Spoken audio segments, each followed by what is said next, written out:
كلا إذا بلغت التراقي وقيل من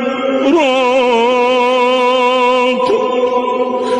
وظن أنه الفراق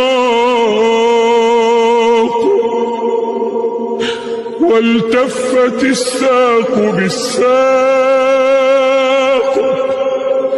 إلى ربك يومئذ المساق فلا صدق ولا صلى ولكن كذب وتولى ثم ذهب إلى أهله يتمطى أولى لك فأولى ثم أولى لك فأولى أيحسب الإنسان